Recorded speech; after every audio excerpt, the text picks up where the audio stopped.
Bonsoir à tous, il est 19h, voici les titres d'autres journaux. Les députés de l'Assemblée populaire nationale ont adopté hier à la majorité le plan d'action du gouvernement. Dans ce journal, nous revenons sur les différentes réformes qui ont été engagées.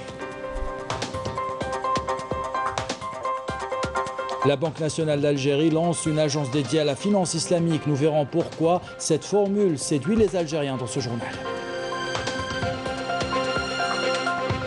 Et dans le grand format, Samia Bourour nous fait découvrir le programme Prima. 17 safraniers sont réunis à Tizi Ouzou pour travailler avec des spécialistes et des scientifiques afin d'améliorer le rendement de leur culture de safran. Enfin, rien ne se perd, tout se transforme, nous verrons. Vous emmenons à Mitlili découvrir la passion de Mohamed, un artisan autodidacte qui transforme les chutes des troncs de palmiers en véritables œuvres d'art. Voilà pour les titres, bienvenue à tous. Tout d'abord, les députés de l'Assemblée populaire nationale ont adopté hier le plan d'action du gouvernement. 318 députés ont voté pour, seulement 65 députés ont voté contre. Parmi eux, les députés du MSP qui ont fait front, ce qui n'a pas empêché le plan d'action du gouvernement d'être voté à la majorité. Ce plan d'action compte 5 axes et plusieurs chantiers. On les découvre avec Abdelmajid Benqassi. Adopté après 4 jours de débat, le plan d'action du gouvernement est venu asseoir de nouvelles bases pour réaliser le décollage économique à travers une révision approfondie de la loi sur l'investissement et une réforme du système de gestion du foncier destiné à l'investissement. Outre la numérisation des marchés publics et la recherche de moyens de financement alternatifs. Le Premier ministre, ministre des Finances, Ayman Ben Abdelrahman, a indiqué que le gouvernement avait finalisé la révision de la loi relative à l'investissement qui sera présentée dans les semaines à venir à l'APN. Cette révision profonde a été menée pour prendre en charge les préoccupations exprimées par les opérateurs économiques qui ont demandé la levée des obstacles qui empêchent la réalisation des projets d'investissement.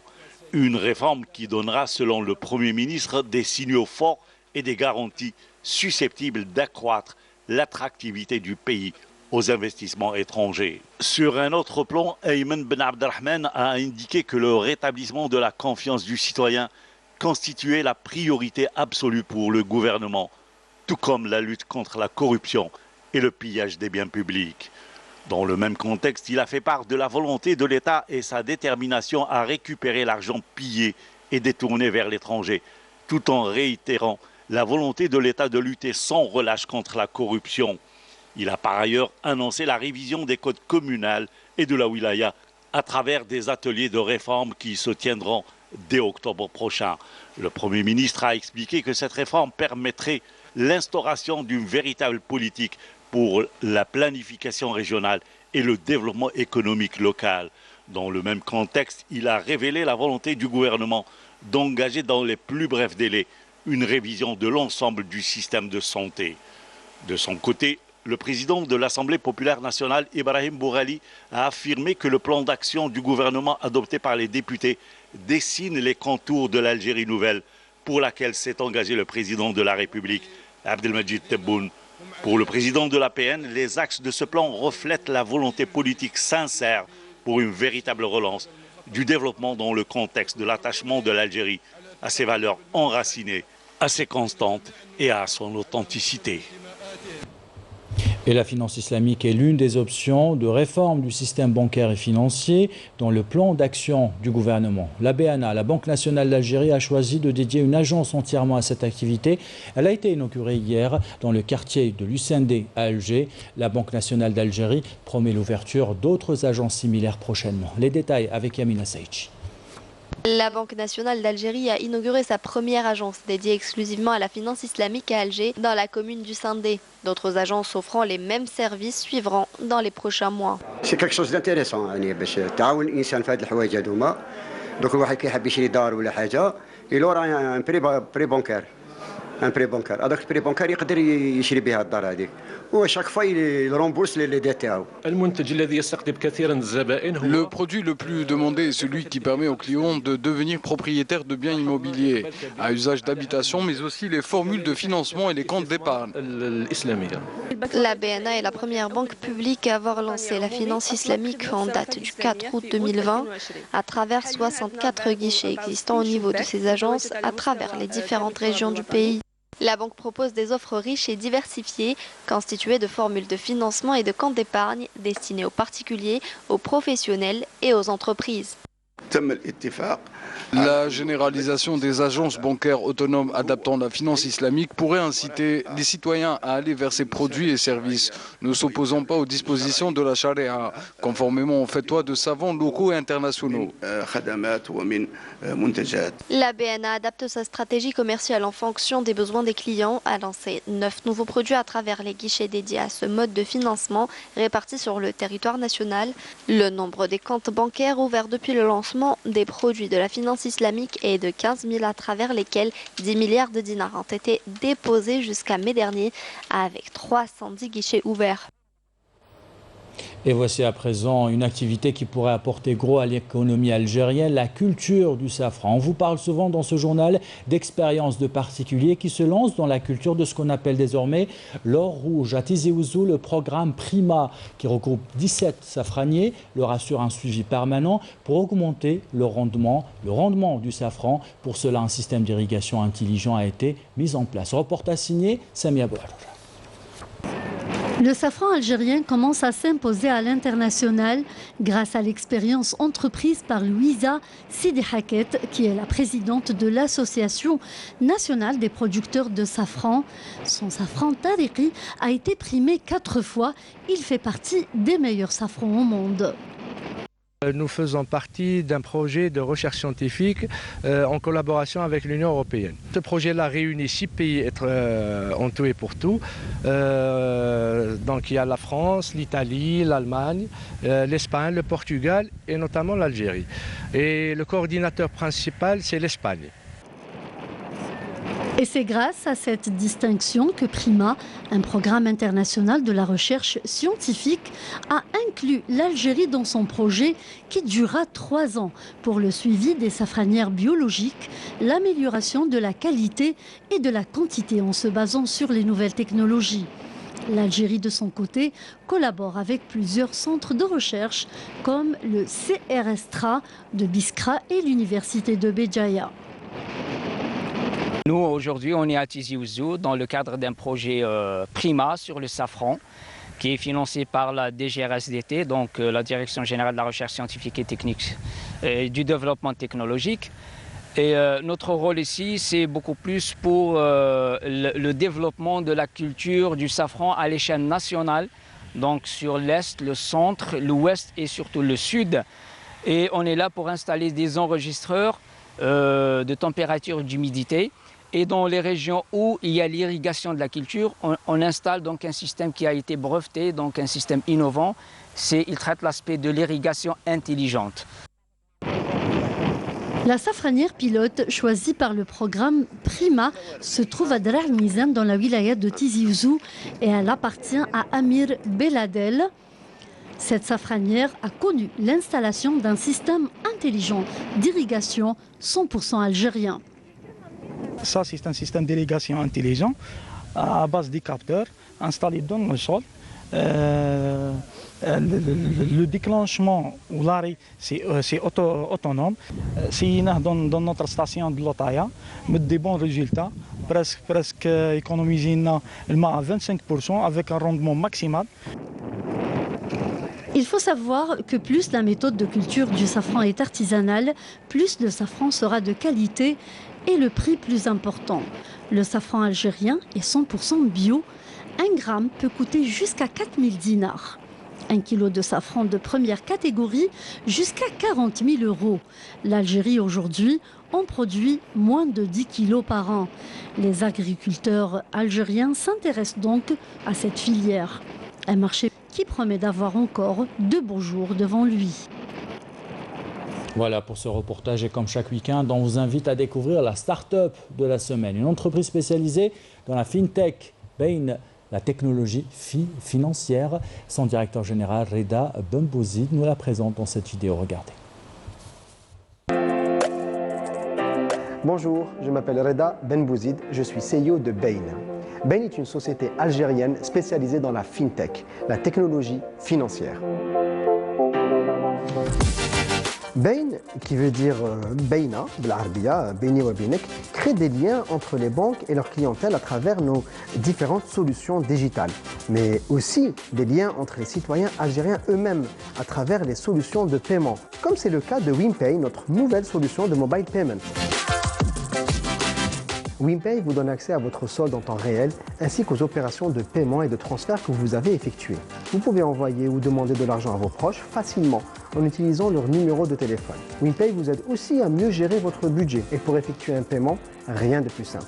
Vous scannez le QR code du commerçant, choisissez ensuite de partager l'addition ou de la payer vous-même, mettez votre empreinte digitale ou bien évidemment votre code PIN et le tour est joué.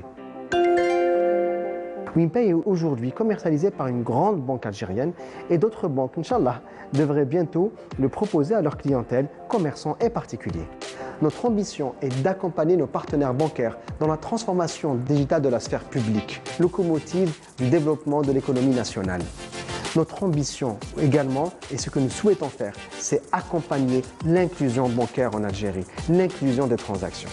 Merci beaucoup. Voilà pour cette start-up. Quand chaque jour on fait le point sur la situation sanitaire en Algérie, 235 nouveaux cas confirmés de coronavirus ont été enregistrés ces dernières 24 heures, 128 guérisons et 19 décès selon le ministère de la Santé. Dans l'actualité internationale, la République sahraoui a condamné dans les termes les plus forts les tentatives des médias marocains et ses relais médiatiques en France qui visent à ternir l'image du combat mené par le peuple sahraoui en l'associant calomnieusement à des organisations terroristes. Dans un communiqué rendu public, le ministère sahraoui de l'Information rappelle que la lutte nationale est légitime pour la liberté et l'indépendance du peuple sahraoui et son droit à l'autodétermination est indéniable. Une série de brèves internationales à présent. La France est doublée par les États-Unis et le Royaume-Uni dans une course d'armement en Australie, à Bangkok. Tous les endroits sont bons pour cultiver des potagers, même sur les toits des taxis abandonnés. Résumé avec Raouf Hamouche. Le haut-commissaire des Nations Unies pour les réfugiés, Filippo Grandi, appelle la communauté internationale à prévenir un effondrement de l'État en Afghanistan, avertissant qu'un tel effondrement pourrait déclencher une crise des réfugiés. D'autre part, le Conseil de sécurité de l'ONU a renouvelé vendredi pour 6 mois jusqu'au 17 mars 2022 sa mission politique MANUA déployée en Afghanistan. L'Australie a balayé la colère de la Chine après avoir annoncé l'achat de sous-marins américains à propulsion nucléaire. Pékin avait vivement réagi, qualifiant l'acquisition de ces sous-marins d'extrêmement irresponsable et menaçant notamment la stabilité dans la région Indo-Pacifique. Un contrat qualifié de contrat du siècle entre la France et l'Australie a été annulé au profit d'une nouvelle alliance avec les États-Unis et le Royaume-Uni.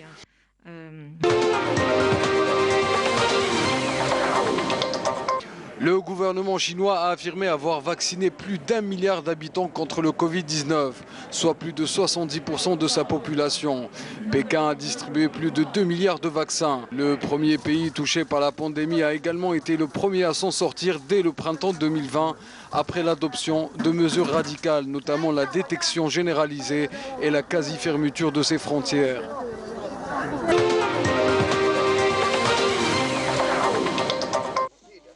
Les toits et capots de taxis abandonnés ont trouvé une nouvelle vie à Bangkok. Sur un parking à ciel ouvert de l'ouest de la capitale thaïlandaise, des pousses vertes arrosées par les pluies de mousson jaillissent de la carrosserie de plusieurs rangées de taxis roses et oranges typiques de Bangkok. Retour en Algérie avant d'aller passer un peu de temps avec les pêcheurs à Alger. Je vous propose de découvrir la passion de Chenina Mohamed de Metlili Chabna. Il transforme les chutes de troncs de palmiers en véritable œuvre d'art. Pour lui, tout est simple. Le kernef est disponible gratuitement. Il suffit d'un peu d'imagination et de passion pour le sculpter et le rendre éternel. Commentaire de Yamina Saïchi. C'est dans cet atelier que Mohamed passe toutes ses journées. Sculpteur autodidacte, il a décidé de se consacrer pleinement à sa passion. Il dessine sur le bois issu des troncs de palmiers, plus connu dans le sud sous le nom de Kernef, avant d'en faire naître divers motifs et formes, arrondis ou en bas-relief. Un travail minutieux, mais surtout 100% écolo. Le Kernef ou les chutes de palmiers sont disponibles et gratuites. Il me suffit de les ramasser avant de les transformer en pièces artistiques. Doué en calligraphie, en dessin et en art plastique, cet artisan a réussi à dompter son matériau. Il s'est fait connaître grâce à son art. Ses sculptures ont d'ailleurs voyagé aux 4 coins du monde. Dans les années 80, ces sculptures sont arrivées en Europe, en Amérique et même au Japon.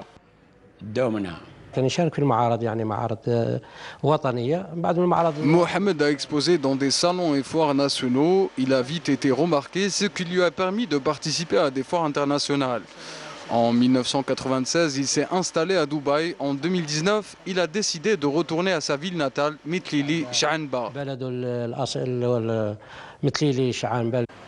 Un passionné de la sculpture sur bois qui n'a pas envie de s'arrêter là. Son rêve et son ambition sont de transmettre son savoir-faire, menacé aujourd'hui de disparition. Et à chacun sa passion, de la passion du Kernef à celle de la mer et de la pêche. De la pêche à la ligne, à Alger, ils sont nombreux à passer des heures face à la mer. Munis de leur canne à pêche, l'habitude se transforme pour certains en addiction pour le calme et la connexion avec la nature. Reportage de Khalil Touati, commentaire signé à Raouf Hamouche. Nous sommes du côté du front de mer de Boulourine à Alger. C'est la fin de l'été. Beaucoup veulent profiter des derniers jours de soleil. À chacun sa passion. Pour les uns, c'est la baignade. Pour d'autres, c'est la pêche à la ligne. Une véritable passion à laquelle restent rivés certains habitués des lieux. Qu'il pleuve ou qu'il vente, ils sont toujours là. Il y a ceux qui aiment la chasse sous-marine. Il y a d'autres qui aiment les sorties en barque. Quant à nous, c'est la pêche à la ligne. C'est notre passe-temps favori. Ça nous permet de déstresser. Muni de sa canne à pêche, de son hameçon et de sa patience, Mouloud vient ici pour échapper au brouhaha et au stress de la ville. Tous les adeptes de la pêche à la ligne du coin viennent ici après 17 heures. C'est une véritable échappatoire pour eux. Au fil du temps, comme Mouloud, beaucoup d'amateurs de la pêche à la ligne en ont fait une thérapie. Pour certains, c'est devenu une sorte d'accoutumance, au point de pratiquer leur passe-temps favori contre vents et marées. Et dans votre soirée sur Canal Algérie, après le journal, le 20h, vous avez rendez-vous avec votre émission Ciné Thématique. C'est à fin de ce journal, l'équipe de la rédaction qui l'a préparé, l'équipe technique qui l'a réalisé. Vous remercie de l'avoir suivi. Merci pour votre fidélité. Belle soirée.